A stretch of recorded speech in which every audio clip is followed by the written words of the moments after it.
Call your collective farmer mother, let her come from the village, she will scrub my floors, the mother-in-law grinned. But when the collective farmer finally arrived, they were all sweeping. And before we continue, please write what country you are from and how old you are. Enjoy listening. In their house, words always sounded louder than dishes.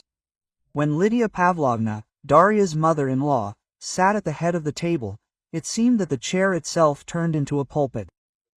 She minted her lines, weighed other people's actions and knew in advance who was doing well today and who again fell short. Darya learned to live with this background. She learned to smile, not to argue, to steer the conversation to recipes and the weather. But laughter is tiring, if it is not yours.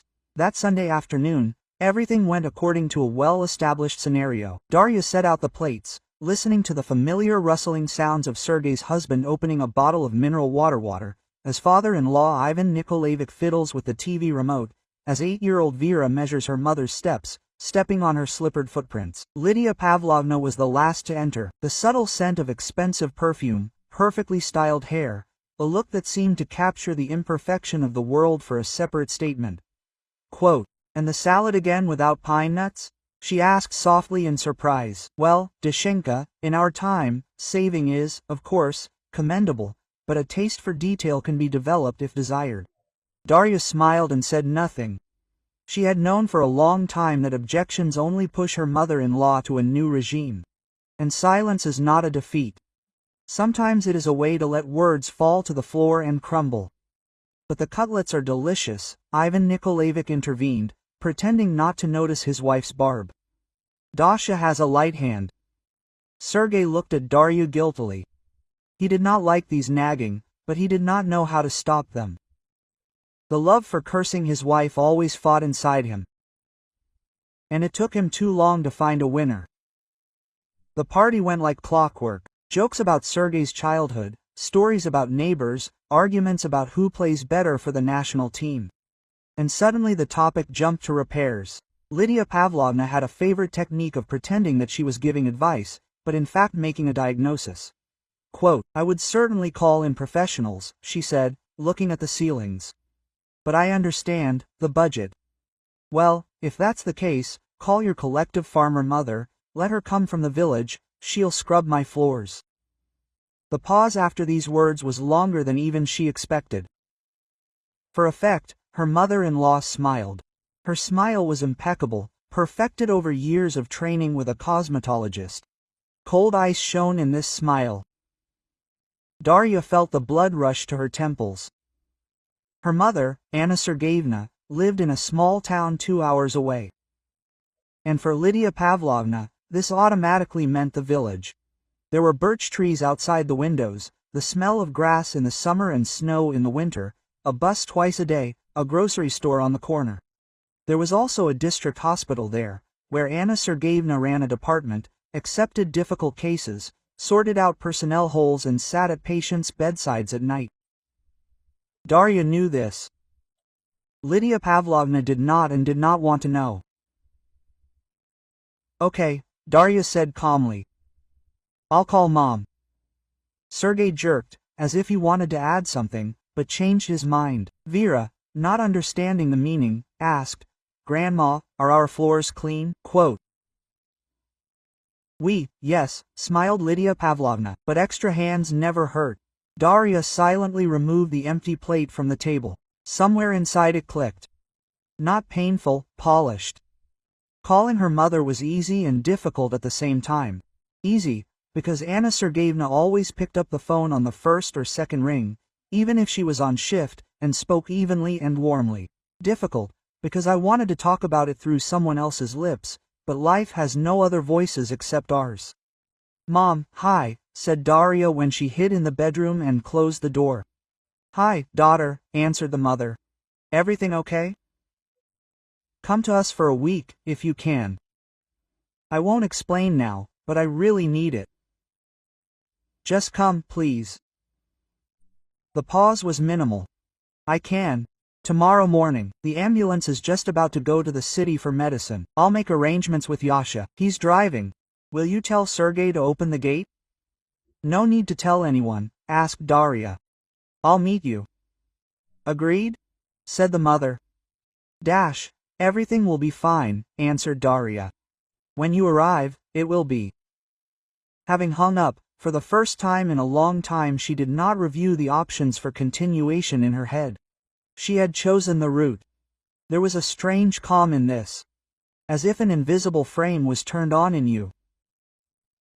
In the evening, Daria collected the guest room, aired it out, changed the linen, took a new toothbrush out of the cabinet, put a night light on the nightstand, rubbed the wooden headboard of the bed. They got this furniture from the previous mistress, and time left a soft shine on it.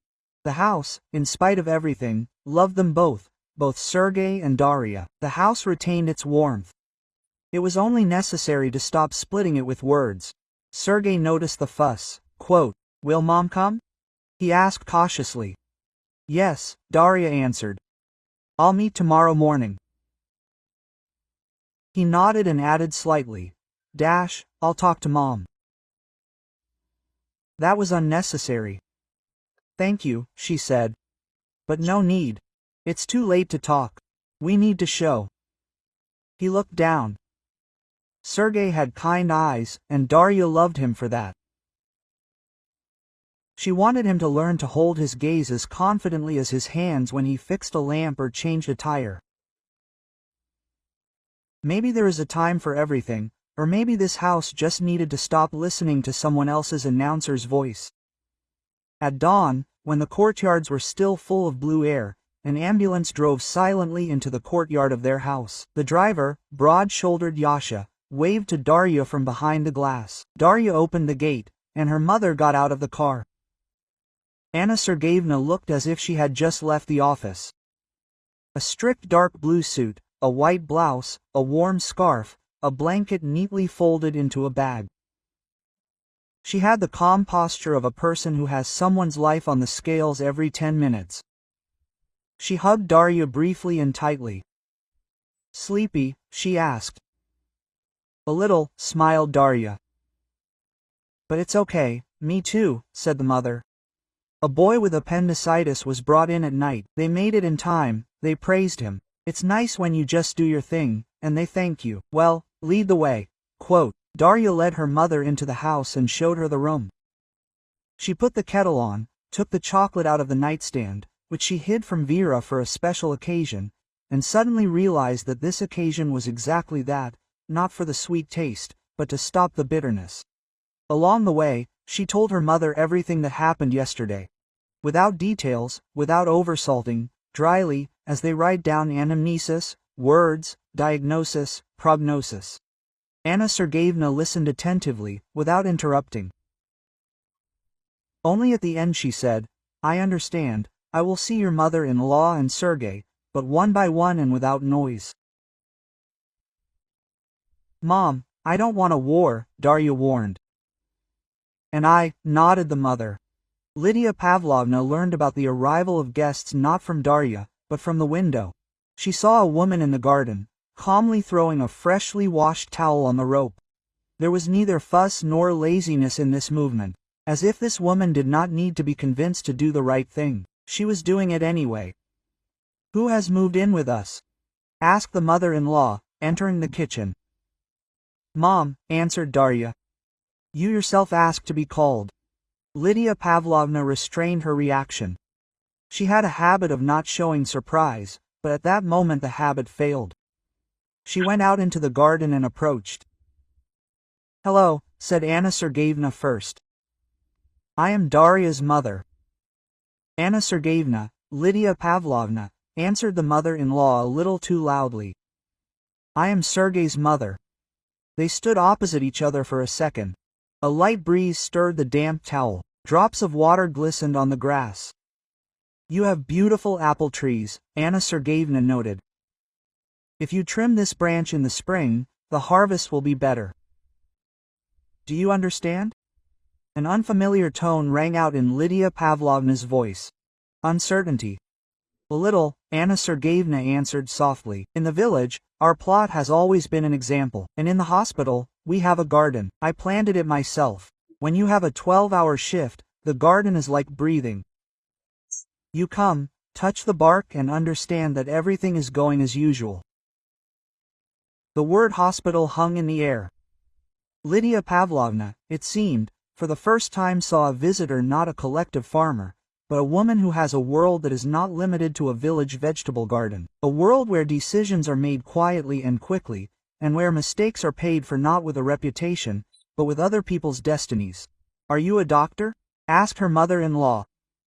"Yes," nodded Anna Sergeyevna, the head doctor of the district hospital, a surgeon by specialty. "But the main thing in my job is not my hands. The main thing is not to make noise when others are making noise. It helps." Quote. Lydia Pavlovna nodded, without giving away that the words had struck her usual position. She was used to making noise, used to considering noise the beginning and end of any conversation. Now it turned out, there are people for whom noise is just a nuisance. In the evening, everyone gathered for tea. At the table, Anna Sergeyevna turned out to be the kind of person who knows how to measure out attention to everyone. She asked Ivan Nikolaevich about the gardening tool, Sergey about his latest project at work, Vera about the drawing in which the girl depicted a house with 4 windows and a cat on the roof. She did not ask Lydia Pavlovna anything. Only once, when she said something about unprofitable repairs, Anna Sergeyevna gently remarked, "Not everything in the house is done for profit. Sometimes we fix things because we can't live any other way." Quote. The phrase sounded so calm that it was difficult to object. There was no answer. That evening the mother-in-law's words became shorter, the pauses longer, and the tea hotter. Trouble usually comes at night. At 2 o'clock Vera began to cry and called her mother. A hot forehead, trembling fingers, a look in which fear lives, ordinary, childish, not at all heroic.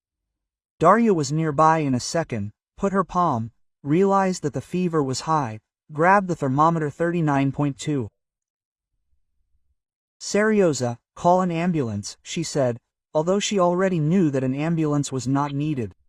Warm, confident steps crossed the threshold of the house. Anna Sergeyevna entered without unnecessary words, quietly asked where the first aid kit was, conducted a quick examination, asked for basins of water and a change of towels, explained to her daughter and son-in-law how to alternate antipyretics and rubbing, how to give water, how to listen to breathing. By 4 a.m. the temperature had dropped to 38, by 7 to 37. Vera fell asleep, snuggled up to her mother. In the morning in the kitchen, Lydia Pavlovna glanced at her daughter-in-law and said, "Thank you." The word sounded short and heavy, like a coin that had not been held in her hands for a long time. "It's Mom," Darya answered. "She's always there." Lydia Pavlovna could not find a caustic remark either at that moment or later. It seemed that her usual box of thoughts had suddenly become empty. In front of her stood the woman who had lowered the child's temperature at night and had not loudly told her about it in the morning. A day later, Anna Sergeyevna received a call from the hospital, asking for a consultation on a patient who had been transferred to the regional center. The mother suggested, "I'll go for a couple of hours, I'll be back for lunch. I'm in a taxi, there and back. Do you want to go together? I'll show you the city." Quote. Darya agreed. They walked along the corridors that smelled of chlorine and hope. They met 2 nurses who, upon seeing Anna Sergeyevna, smiled sincerely and with relief. "Our boss has arrived," said one. "She will tell you what is right," added the other. In the office with blue walls, the mother spoke to the young doctor softly but precisely. She had every argument in its place, like a tool on the table. Darya looked and thought, if Lydia Pavlovna were here, she would understand for the first time that respect is not about volume, but about the number of people who trust you in a difficult moment.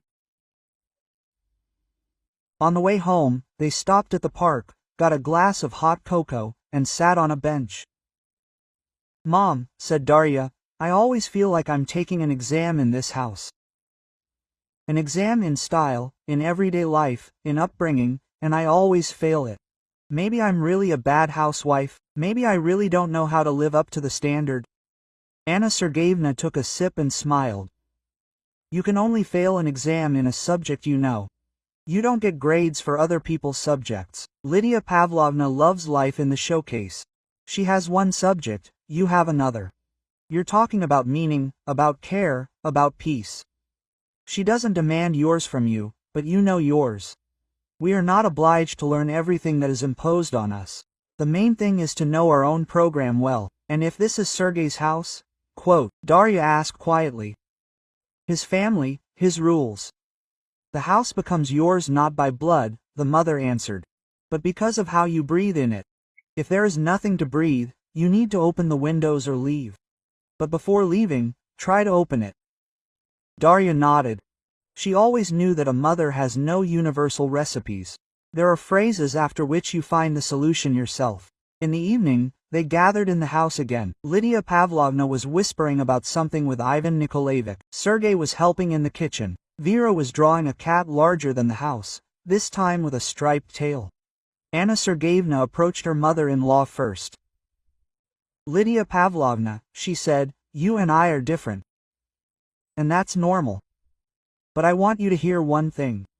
When you said those words yesterday about the collective farm woman and the floors, you did not humiliate me. I stand on my own 2 feet. You humiliated your daughter-in-law, and she is the mother of your granddaughter and the wife of your son. By humiliating her, you hit those you love. Don't you think this is a bad investment? The words sounded calm, without poison. Like a statement of fact at a reception.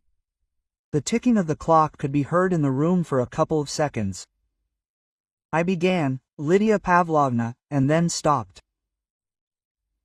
You know, my tongue sometimes. She tried to smile. Well, you understand.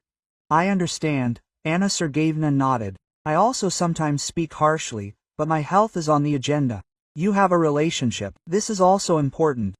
If you want it, we can handle it. If not, I will go home with Dasha and Vera, and your family will continue to live with the crackling of old ice under your feet. Lydia Pavlovna dropped her shoulders for the first time. Neither her husband nor her son had ever seen her like this.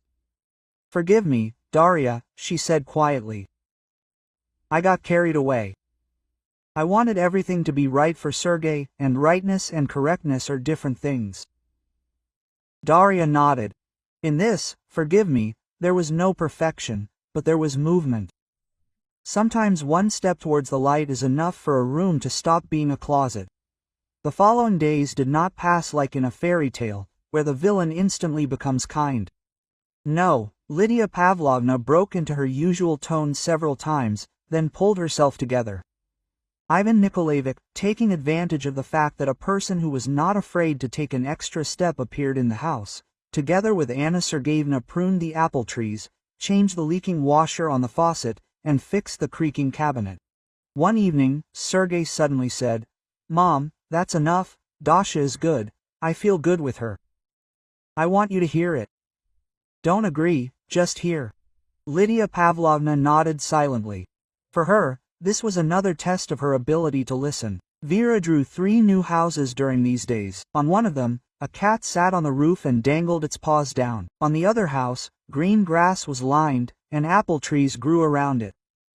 On the third one there was a large table drawn with little people sitting around it, and above each one there was a signature. Mom, Dad, Baba Lida, Grandpa, Baba Anya, me. Baba Anya had a funny hat on her head that looked like a helmet. Darya laughed. That's because Baba Anya is a surgeon. Yes, Vera said seriously. She protects. On the day of Anna Sergeyevna's departure, Lydia Pavlovna herself offered to take her to the station. They sat in silence on the way. Each silence had its own meaning. Recognition of boundaries, recognition of strength, recognition of guilt. By the bus, Lydia Pavlovna suddenly said, You are strong. It is difficult for me to say this, but you are strong and very quiet. This is more frightening than screaming.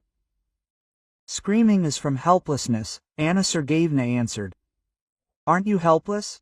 You are just used to the fact that words are a hammer. Try using them like a needle sometimes. Sewing lasts longer. Lydia Pavlovna nodded. Anna Sergeyevna hugged her briefly and without drama, got on the bus. In the window her face was calm, like a person who had handed over her watch. When her mother left, the house became empty, but not cold.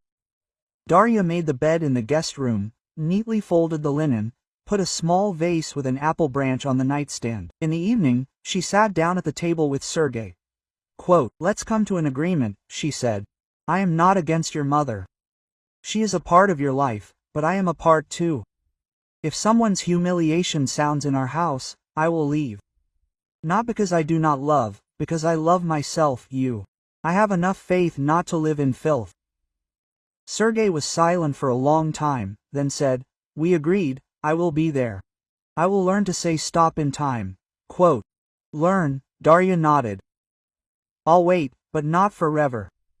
A month passed. Life settled into a steady rhythm. Lydia Pavlovna twice lost her temper over her usual cheap dress and the wrong sauce. Both times she apologized in an unusual but sincere way. Ivan Nikolaevich brought good gardening equipment from the market, and he and Sergei spent their evenings repairing and lubricating. Darya signed up for the courses she had long dreamed of, not for proof, but for herself. Vera started going to a fine art club, where she learned to draw shadows on houses. Her cats also began to have shadows. Now they looked more voluminous and calmer. One evening, Darya, sitting on the porch, heard Lydia Pavlovna say to her grandson on the phone, "Don't listen to those who yell the loudest. Listen to those who do it." And she added, "Already quieter, I'm learning myself." Darya smiled. She didn't need a beautiful ending. She saw that the cracks had healed. The house had ceased to be a stage for a monologue. It had become a place for dialogue. The words in it had become easier. And maybe this was the most important victory, without courts, without checks, without reports on social networks. A victory that only you can hear. A few weeks later, Darya received a real letter, a paper one, with neat handwriting and a heavy envelope. The sender was Anna Sergeyevna. There were 3 short paragraphs inside. "Dasha, remember, in any family there is room for mistakes, but there should be no room for humiliation. You can remain silent if it is kindness. You can't if it is fear. Tell Lydia Pavlovna. I don't judge her. I hear her. If you ever need help, I am nearby, although far away. Be happy where you choose the light. Your mother." Darya folded the letter and put it in the desk drawer. Vera's drawing of a house and a cat lay nearby. This time the cat had a red stripe on its tail. Vera explained that it was the light from the window. In the spring, the 3 of them, Darya, Sergei and Ivan Nikolaevich, pruned the apple trees. They did exactly as Anna Sergeyevna showed them, leaving the correct angle at each cut, treating them with garden pitch. Lydia Pavlovna brought out the tea in a thermos, without giving any commands, only asking if they needed more cups. "Dasha," said Sergei when they were sitting on the porch, "I wanted to thank you for coming to our house, not with noise, but with silence. I understood how it works. It's not me," Darya smiled. "It's Mom." The garden smelled of damp wood and future apples. Vera walked along the path and seriously announced, "When the apples grow, I will make them all. Make a pie for Grandma Anya and Grandma Lida. Together." "Together, it's right," said Darya. "But if someone starts shouting, the pie will go to those who remain silent." Vera nodded. She already understood more than could be explained in words. In the summer, the garden really had a harvest. The apples hung in heavy, juicy bunches. And Lydia Pavlovna unexpectedly asked Anna Sergeyevna for a jam recipe over the phone. That very style exam itself was replaced by a lesson in taste, and it turned out that taste is not about money, but about time and care. At a family dinner, where 2 pies from Vera and Lydia Pavlovna were put on the table, no one joked sharply. They spoke calmly, recalled funny incidents from Sergei's childhood, and planned a trip to the botanical garden with Vera. Anna Sergeyevna sent a photo from work that day. She and her team were standing at the new ultrasound machine, which they managed to knock out in the region. In the photo, everyone was smiling without learned smiles, simply because they did necessary. Darya looked at the picture, then at her own people, at her husband, who was tentatively but steadily learning to say the right words at the right moment, at her mother-in-law, who for the first time in many years was waiting for others to speak, at her father-in-law, who was quietly happy that in the house they could hear not the TV, but people, at her daughter, who had drawn another shadow on the cat's drawing. Now she looked as if she were sitting in the sun. She looked up at the apple trees and thought, the house is breathing. And that was all. An end without applause, without fanfare, without credits. An end that was actually a beginning.